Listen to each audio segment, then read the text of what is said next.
manusia juga cenderung untuk melakukan sesuatu sesuai dengan keinginannya, atau mencoba untuk tidak melakukan sharing atau berbagi dengan orang lain. Tapi mampu juga ada keterbatasannya toh. Karena kita manusia memang terbatas. Buktinya ketika tidak mampu akhirnya malah mengakhiri hidupnya kan. Penderitaan, kekhawatiran dan sebagainya. Kalau itu searah dengan apa yang Tuhan mau, pasti kita merasakan bahwa Tuhan akan melakukan yang terbaik untuk kita. Sehingga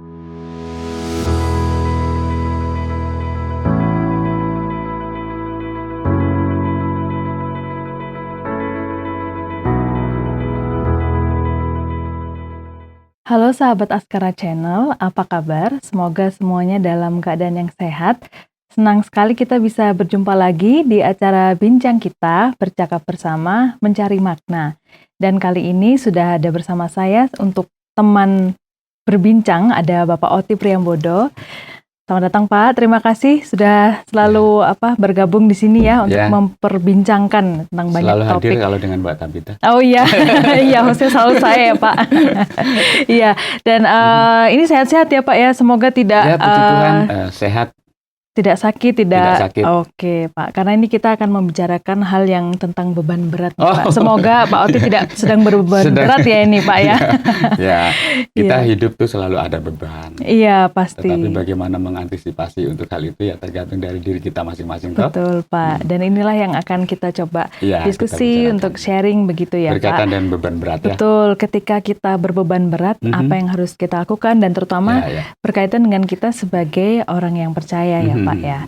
Nah kalau misalnya sebelum masuk nih Pak ya, kita kalau melihat keadaan sekitar kita begitu, apalagi di berita mungkin banyak sekali mendengar atau selalu ada mendengar orang yang memutuskan untuk mengakhiri hidupnya karena saking tidak kuatnya itu dengan beban berat. Bahkan juga ada juga yang malah mengakhiri hidup orang lain begitu karena mungkin saking juga tidak kuat. Dampaknya akhirnya malah lebih parah lagi. Iya, jadi karena mungkin masalahnya terlalu berat begitu. Nah, Pak, apa sih kira-kira sebenarnya yang membuat orang itu bisa begitu putus asanya dalam hidup? Iya, kalau kita perhatikan bahwa kita ini sebagai manusia karena ciptaan Tuhan itu kan sebenarnya makhluk sosial ya. Jadi kita hidup tidak mungkin sendiri. Ya kan, kita hidup tidak mungkin diurus oleh diri kita sendiri, tapi pasti ada orang lain di sekitar kita yang membantu, menolong, memperhatikan, menasehati dan sebagainya, sehingga membuat beban hidup kita akhirnya ringan kalau kita sama-sama untuk bisa sharing dan sebagainya ya, yang membuat atau faktor yang membuat kita akhirnya jatuh ke dalam keputusasaan sehingga akhirnya mengalami beban yang begitu berat, bahkan akhirnya tadi bisa saja kita mengakhiri hidup kita atau juga mengakhiri hidup orang lain karena beban yang begitu berat yang harus ditanggung. Supaya meringankan beban akhirnya orang lain yang kena. Bisa saja ya kan, banyak sekali kasus-kasus berkaitan dengan pembunuhan terhadap orang lain, tapi karena dia mengalami tekanan yang begitu berat, mungkin terkendala atau terlilit utang dan sebagainya, apalagi dia orang yang yang berpengaruh untuk hidup kita, akhirnya ya udah bisa membunuh orang lain. Hal itu terjadi karena apa? Karena ada tekanan yang begitu berat yang sulit untuk dihadapi. Karena apa? Karena mungkin dia melakukan itu karena dia hidup dalam kesendirian. Ya kan, kalau orang hidup dalam kesendirian, segala sesuatu ditangani oleh sendiri, dia tidak pernah menanggung semuanya beban. Jadi akhirnya dia tidak bisa mengatasi lagi, ya udah. Akhirnya hidup dalam keputusasaan, stres dan sebagainya. Jadi segala sesuatu diatasi oleh dirinya sendiri. Kemudian juga orang yang ada dalam keputusasaan itu karena ada kegagalan demi kegagalan, ya kan? Kita sudah coba satu mungkin eksperimen atau sesuatu yang membuat kita coba, tapi ternyata gagal. berikutnya gagal lagi. Dia melihat bahwa kegagalan itu memberikan dia akhirnya sulit untuk bisa melakukan sesuatu yang di depan sebenarnya ada satu harapan di balik kegagalan yang dialami. Kegagalan kemudian juga bisa saja karena tekanan dalam sebuah lingkungan. Seperti tadi saya katakan bahwa kita kan hidup bersosialisasi kan. Sehingga kita juga harus menyesuaikan juga dengan keadaan lingkungan yang ada kan. Dalam pekerjaan, dalam banyak hal lah. Kita juga hidup dengan penuh kompetisi kan yang ada dalam dunia sekarang ini. Tapi ya karena mungkin kita berorientasi kepada diri sendiri, akhirnya kita sulit untuk bisa mencoba untuk bisa mengatur segala sesuatunya berkaitan dengan lingkungan yang ada di sekitar. Akhirnya ya kita mengalami tekanan yang begitu kuat terhadap lingkungan, akhirnya kita juga mengalami tekanan yang begitu berat. Ya. Kita membutuhkan nasihat orang lain yang memberikan motivasi, memberikan dorongan. Firman Tuhan juga mengatakan bahwa besi menajamkan besi, manusia menajamkan sesamanya.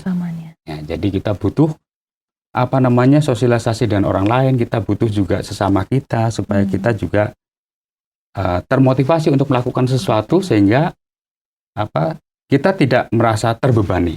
Begitu Mbak Ita.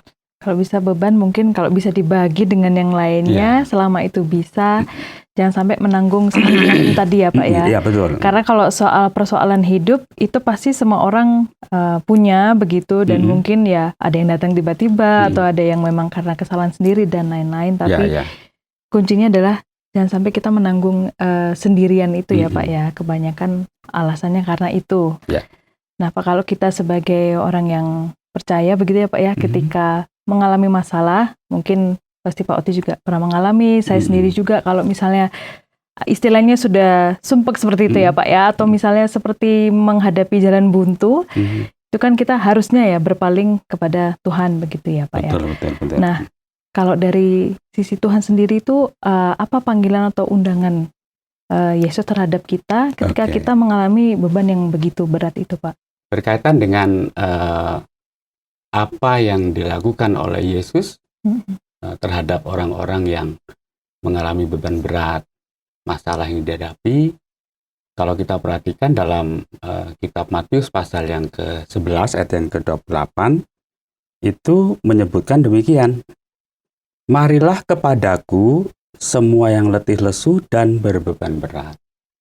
Jadi ini merupakan undangan kepada setiap orang yang berbeban berat. Setiap orang ya. Setiap siapapun itu. Diundang khusus seperti itu ya Pak. Setiap orang kan mengalami kan masalah, pergumulan, tantangan dan sebagainya. Kita dengan pribadi yang unik ya, memiliki pergumulan yang berbeda satu dengan yang lain. Pergumulan yang unik atau pribadi yang unik mengalami pergumulan yang tidak sama satu dan yang lain. Pergumulan beban yang dihadapi saya berbeda dengan yang dihadapi Mbak Ita. Pergumulan beban yang dihadapi orang tua pasti juga berbeda dengan apa yang dihadapi anak-anak, Pak. Kan? Jadi masing-masing berbeda. Tetapi setiap orang itu pasti memiliki beban. Apalagi kalau berbicara tentang beban atau masalah yang dihadapi oleh orang mungkin dalam tanggung jawab yang besar. Sebagai seorang pekerja yang memiliki target dan sebagainya, sebagai seorang petani yang mungkin juga pasti memiliki target juga bagaimana menghasilkan yang terbaik, sebagai seorang pekerja dan banyak hal. Setiap orang memiliki beban. Saya perhatikan juga semalam kami sempat diskusi berkaitan dengan tugas dan tanggung jawab seorang guru. Ternyata besar juga bebannya. Bukan saja ngajar, tetapi dia harus bikin semacam modul dan sebagainya. Pokoknya persiapan-persiapan dan akhirnya bisa mengalami stres. Ya.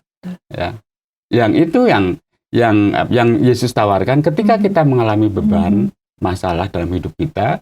Yesus katakan, marilah kepadaku semua yang letih lesu dan berbeban berat. Kemudian dalam bagian selanjutnya, aku akan memberikan kelegaan kepadamu. Ini bagian yang berikutnya ya, berkaitan dengan kalau kita ditawarkan atau diundang oleh seseorang untuk datang, dan kita tinggal menyerahkan apa yang menjadi beban kita, ya mungkin lebih baik seperti itu. Kita perlu datang, memenuhi undangan itu, kemudian baru kita bisa meletakkan beban kita, baru kita merasakan kelegaan. Nah, jadi apa yang disampaikan oleh Yesus dalam Matius pasal yang ke-11 ayat yang ke-28 itu berbicara bagaimana Dia mengundang setiap orang yang mengalami beban berat. Siapapun. Mungkin juga pendengar atau pemirsa yang hari ini juga mengalami beban yang sangat berat. Sangat berat. Yesus katakan, marilah kepadaku yang berbeban berat. Begitu, Mbak Ita. Iya, ini kan kalau misalnya kita mendengarnya saja itu sudah memberi kelegaan ya, kalau menurut saya pribadi begitu. Dan ini padahal kita tahu bahwa Tuhan itu sangat berkuasa. Dia itu pastilah ada bersama-sama kita, pasti juga melindungi kita. Tapi ini Tuhan sendiri yang bilang, mari ke sini, begitu. Janganlah dia sendiri yang mengundang. Betul ya Pak. Kita. Itu kan sangat-sangat melegakan dan sangat menolong, dan itu yang mendengarnya saja mungkin bisa membuat kita tidak merasa sendirian, begitu Pak. Nah, kalau kita lihat kan itu tadi sudah kurang gampang apa ya Pak? Tuhan Yesus sudah bilang, mari datang kepadaku, pasti ada kelegaan, begitu.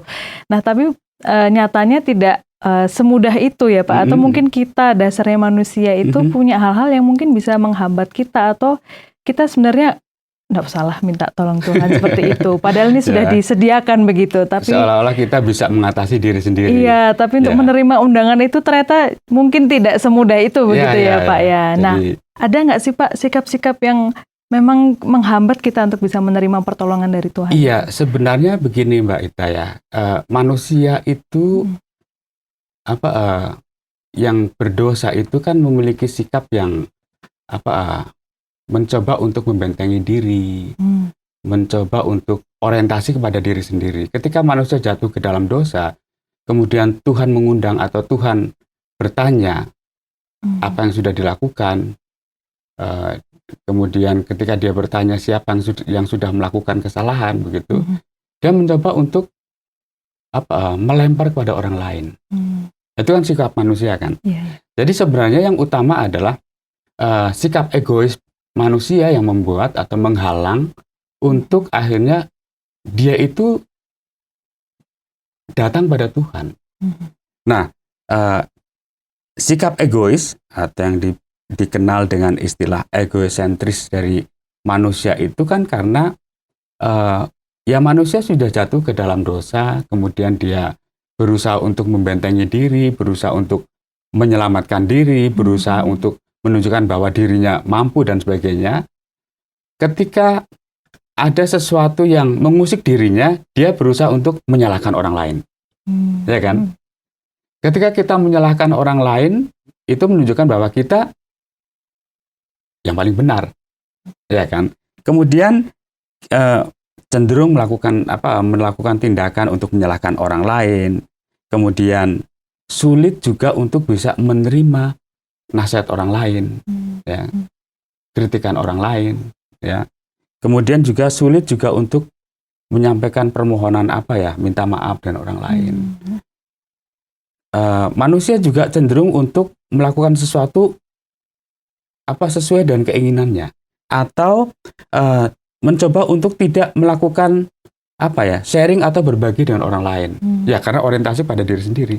Karena egois itu. Egois tadi. Ya, jadi sifat-sifat itulah yang membuat manusia akhirnya menghambat ya. Menghambat untuk sebenarnya kita sudah diberikan kesempatan oleh Tuhan untuk ayo serahkanlah bebanmu. Iya. Ya. Itu enak itu kan sekali ya Pak ya, tinggal. Itu kan sebenarnya kan undangan kan. Sudah dibukakan pintunya begitu untuk kita. Tapi kita sulit untuk melakukan semuanya itu karena apa? Karena merasa diri bahwa kita mampu kok. Tapi mampu juga ada keterbatasannya toh. Karena kita manusia memang terbatas. Buktinya ketika tidak mampu akhirnya malah mengakhiri hidupnya kan. Iya. Karena tidak kuat menanggung jadinya. Karena tidak mampu juga akhirnya mencoba untuk menyalahkan orang lain. Itu sebenarnya kan karena ketidakmampuan. Ya kan? Karena ketidakmampuan kita akhirnya mencoba untuk menyalahkan orang lain, mencoba untuk membentengi diri bahwa dirinya itu mampu. padahal tidak mampu. Nah, sejauh kalau kita masih mau menerima saja dengan apa yang menjadi undangan Tuhan pada kita, maka kita bisa merasakan kelegaan. Jadi sikap egois itulah yang menghambat seseorang untuk bisa datang untuk memenuhi undangan, karena merasa dirinya bahwa dia mampu. Jadi itu yang bahannya di situ ya Pak ya. Intinya sebenarnya di situ. Iya, sikap egois kita pelihara terus kita merasa bahwa sebenarnya enggak berat-berat amat kok gitu. Tapi ternyata dirasakan tuh berat ya. Gitu. Kayaknya nggak berat-berat amat sih katanya. Iya. Tapi ternyata dia masih tetap bergumul dengan permasalahannya. Ya kan? Dia masih tetap bergumul dengan, karena gini, kita tidak akan mungkin lepas dari pergumulan atau masalah atau problem dalam hidup siapapun, dalam hidup dimanapun, kapanpun. Waktu masih kecil, ya mungkin tidak terlalu ada masalah ya, ya menikmati aja, enjoy saja. Tapi setelah begitu besar, sekolah dan memiliki tanggung jawab yang besar, otomatis kan juga ada tanggung jawab, ada beban yang lebih besar.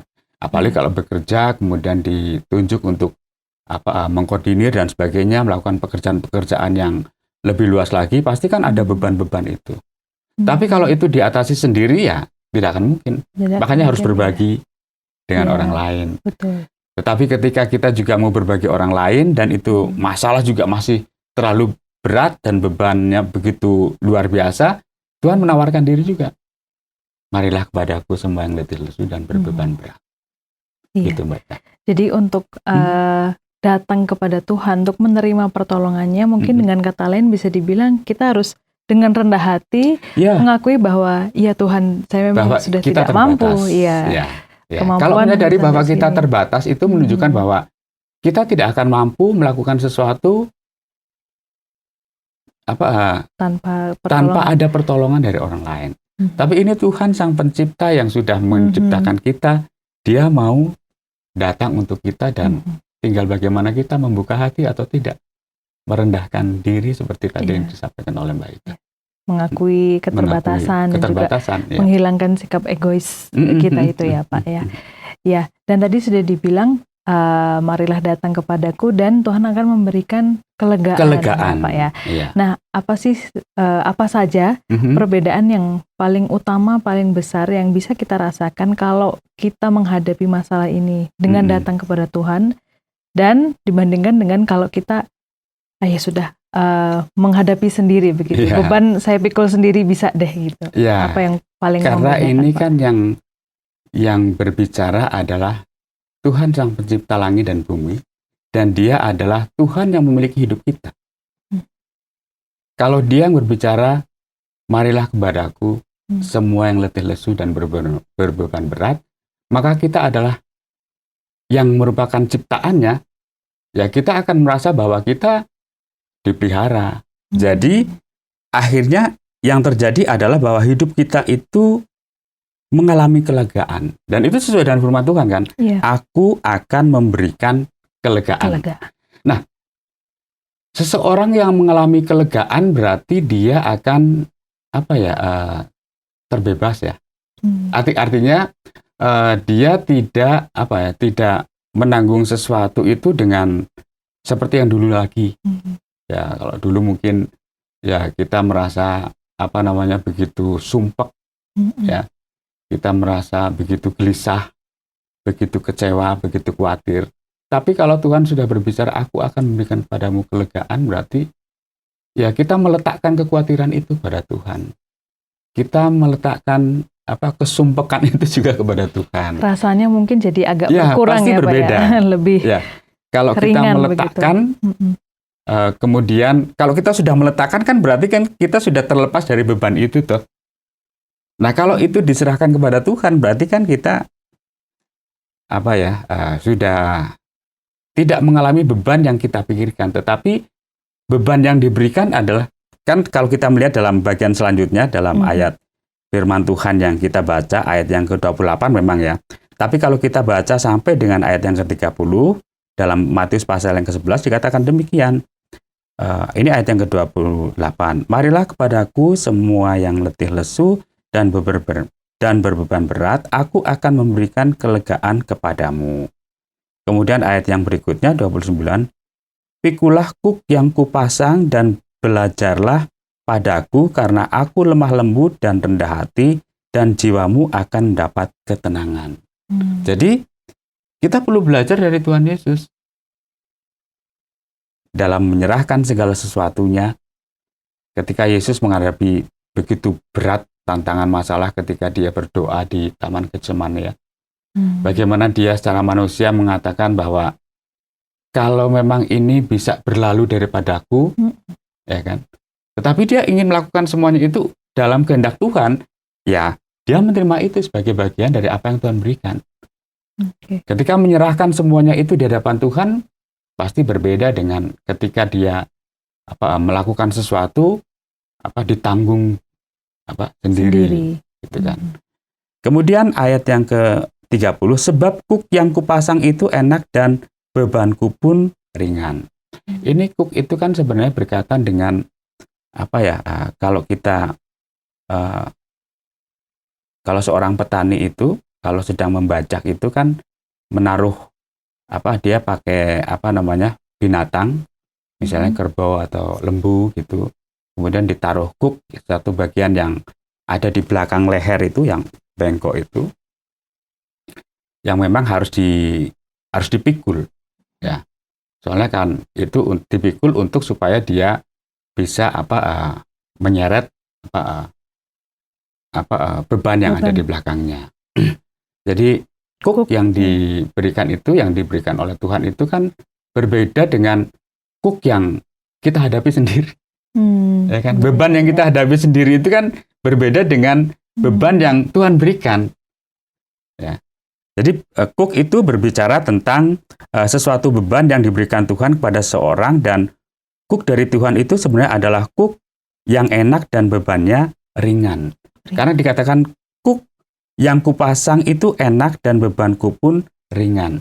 Jadi kalau kita menjawab undangan dari Tuhan, kemudian kita mengarahkan sesuatunya kepada Tuhan, kita akan menikmati sesuatu dengan dengan ringan dibanding dengan kita memegang masalah itu sendiri kan.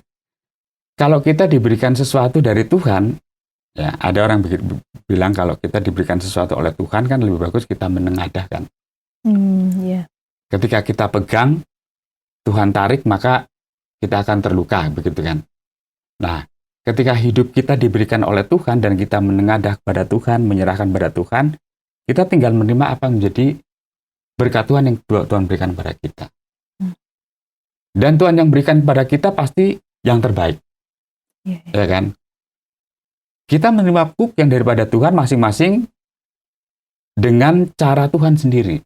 Artinya, penderitaan, kekhawatiran, dan sebagainya, kalau itu searah dengan apa yang Tuhan mau, pasti kita merasakan bahwa Tuhan akan melakukan yang terbaik untuk kita. Sehingga, yaitu kita merasa enak, kita merasa nyaman, mungkin beban kita juga begitu besar, beban kita begitu berat, tanggung jawab kita begitu luar biasa, tetapi kalau menyerahkan itu di hadapan Tuhan, kita akan merasa nyaman.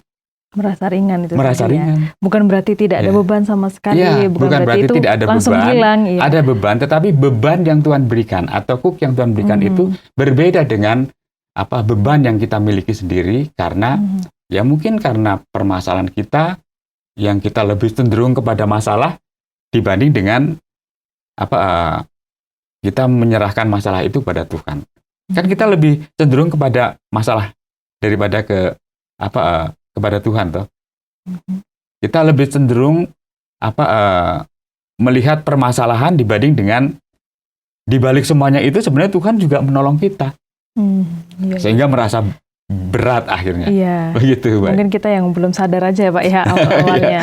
Betul. Jadi perbedaan itu tadi bahwa ketika Tuhan sudah mengundang kita untuk datang kepadanya, kita pasti pertama merasa dipelihara ya, Pak, ya. Iya, kita merasa bagaimana Tuhan memelihara kita.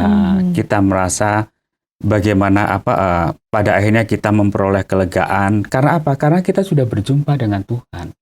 Ya kan, sudah menyerahkan diri, berarti berjumpa dengan Tuhan. Ketika kita berjumpa dengan Tuhan, maka kita meletakkan semua beban masalah kita, kemudian beban itu ditanggung oleh ditanggung oleh Tuhan sendiri. Dan ada satu bagian yang menarik kalau kita baca dalam kitab Filipi, Mbak Ita.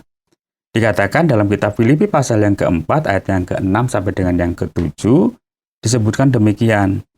Janganlah hendaknya kamu khawatir tentang apapun juga, tetapi nyatakanlah dalam segala hal keinginanmu kepada Allah dalam doa dan permohonan dengan ucapan syukur. Damai sejahtera Allah yang melampaui segala akal akan memelihara hatimu dan pikiranmu dalam Kristus Yesus. Sekali lagi, kalau kita menyerahkan beban itu kepada Tuhan, maka kita menyadari bahwa apapun yang menjadi kekhawatiran dan permasalahan dalam kehidupan kita,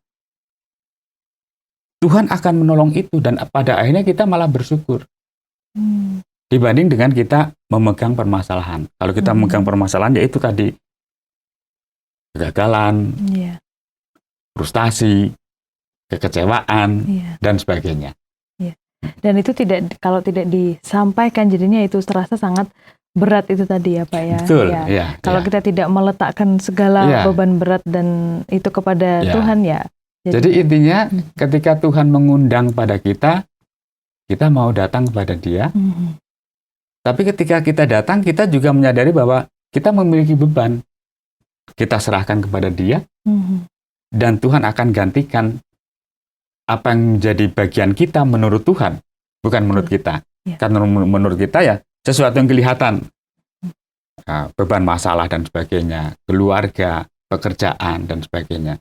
Tetapi kalau yang Tuhan mau, walaupun itu pekerjaan, keluarga, anak, suami, istri dan sebagainya, kalau itu dalam kehendak Tuhan atau dalam koridor Tuhan, standar Tuhan, maka kita bisa lalui itu. Dan yang terjadi akhirnya kita hidup dalam kelegaan. Begitu. Kelegaan itu kuncinya ya Pak. Kalau betul. Kita memang mau berjuang bersama-sama dengan Tuhan. Dan juga selain kelegaan itu tadi Pak, dan tadi bahwa kita bisa meletakkan kekhawatiran segalanya kepada Tuhan. Tuhan juga mengatakan kalau kita juga ketika kita datang kepada Tuhan, kita akan mendapatkan penghiburan dan juga sukacita yang kekal. Seperti itu. Nah, apa yang dimaksud Tuhan dengan pernyataan? Iya, dampak dari ketika kita datang kepada Tuhan, kemudian meletakkan pergumulan beban kita di hadapan Tuhan, kemudian kita menikmati apa yang menjadi bagian yang Tuhan berikan, otomatis kan kita hidup dalam sukacita kan? Karena sebenarnya Tuhan yang sudah mengambil alih itu. Karena itu berbicara tentang sukacita, sukacita itu kan berkaitan dengan kepuasan yang mendorong kita menunjukkan kasih kita kepada orang lain. Jadi karena kita merasa hidup telah dipuaskan, yang tadi Tuhan sudah memberikan kelegaan, berarti kan membawa kita akhirnya menampilkan sukacita itu di dalam Tuhan. Artinya sukacita bukan karena yang lain, tetapi sukacita karena kita sudah sudah diberikan kelegaan, kepuasan oleh Tuhan, pribadi yang lain yaitu oleh Tuhan. Nah, selain itu sukacita juga meningkatkan ada bagian tertentu yang menyebutkan bahwa meningkatkan kekebalan rohani. Ya, ini istilah yang cukup bagus juga, kekebalan rohani kita, dan membuat kita kebal terhadap godaan seperti yang berkaitan dengan hal-hal hal-hal yang negatif dalam kehidupan kita. Kemudian yang negatif dalam kehidupan kita itu misalnya kepahitan hidup, ya kan. Kemudian juga sikap kemarahan, hal-hal negatif yang membuat kita akhirnya hidup di dalam kehidupan yang yang membuat kita hidup terbebani lah. Kalau kita hidup kepahitan demi kepahitan, akhirnya kan merusak diri kita. Kalau kita hidup selalu emosi, marah dan sebagainya, akhirnya juga merusak hidup kita juga kan. Dan itu juga mempengaruhi imun kita juga. Imun kita secara tubuh, tetapi juga imun kita secara rohani begitu. Kemudian berkaitan dengan penghiburan ya. Dalam 2 Korintus pasal yang ke-1 ayat yang ke-3 dikatakan, terpujilah Allah Bapa Tuhan kita, Yesus Kristus, Bapa yang penuh belas kasihan dan Allah sumber segala penghiburan. Jadi, Allah itu adalah sumber segala penghiburan. Kalau kita melakukan segala sesuatunya dan meletakkan segala sesuatunya di hadapan Tuhan, menyerahkan segala sesuatunya kepada Tuhan, maka kita akan tadi menikmati sukacita. Tetapi kita juga menikmati penghiburan. Karena sumber penghiburan adalah Allah di dalam Yesus Kristus yang mengatakan tadi di dalam Matius pasal yang ke-11 ayat yang ke-28. Marilah kepadaku semua yang letih lesu dan berbeban berat. Aku akan memberikan kepadamu kelegaan. Begitu Mbak Ita. Ya, jadi seharusnya kalau misalnya kita sudah mendapatkan semacam jaminan itu ya Pak ya, walaupun kita mempunyai beban yang sangat berat, tapi kalau memang kita mau menerima pertolongan Tuhan, mau datang. Jadi kita menyambut undangan Tuhan. Iya. Kemudian kita meletakkan beban kita di hadapan Tuhan. Dan Tuhan akan menggantikan beban yang berbeda dengan beban yang menjadi pergumulan kita. Iya, jadi malah beban berat itu akhirnya malah bisa menjadi sukacita, menjadi ucapan syukur juga. Betul, ya, Pak, walaupun kita menghadapi secara manusia ya, mungkin menghadapi beban yang begitu berat, tetapi karena kita di dalam Tuhan, kita meletakkan itu kepada Tuhan, kita akan menikmati kelegaan. Dan akhirnya tadi, sukacita dan penghiburan dari Tuhan. Ya. Baik, terima kasih banyak ya Pak Oti untuk perbincangan kita pada kali ini. Dan mungkin terakhir nih Pak, bisa mungkin disampaikan kepada teman-teman yang menonton, yang mungkin sedang berbeban berat, bagaimana Pak supaya kita bisa datang kepada Tuhan dan menerima pertolongannya. Ya, jadi kalau dalam hidup kita mengalami masalah, tantangan, pergumulan, tentu kita membutuhkan orang lain untuk bisa menolong kita, menasihati kita. Dan Yesus sendiri sudah menawarkan kepada kita supaya kita datang untuk memenuhi undangan itu. Dan kalau kita datang memenuhi undangan itu, kemudian kita menyerahkan, Tuhan akan menggantikan semua pergumulan dan beban yang dihadapi itu dengan beban pergumulan yang Tuhan taruh itu dan membuat kita akhirnya mengalami kelegaan. Dan pada akhirnya dapat mengalami sukacita dan penghiburan di dalam Tuhan. Begitu Mbak Ita. Baik, terima kasih Pak Oti, dan saya yakin bahwa yang menonton ini juga bisa termotivasi, terinspirasi, dan tentunya dikuatkan dalam menghadapi berbagai masalah hidup. Baik, terima kasih untuk Sobat Askara Channel untuk kebersamaan kita kali ini, dan kita berjumpa lagi di episode bincang kita selanjutnya. Terima kasih. Terima kasih Anda sudah mengikuti program kami. Jika Anda diberkati, jangan lupa like, komen, dan share supaya Anda tidak ketinggalan setiap program terbaru kami. Jangan lupa juga untuk subscribe channelnya dan nyalakan loncengnya. Jika Anda ingin mendukung pelayanan kami, bisa melalui rekening kami berikut ini atau menghubungi kami di sini.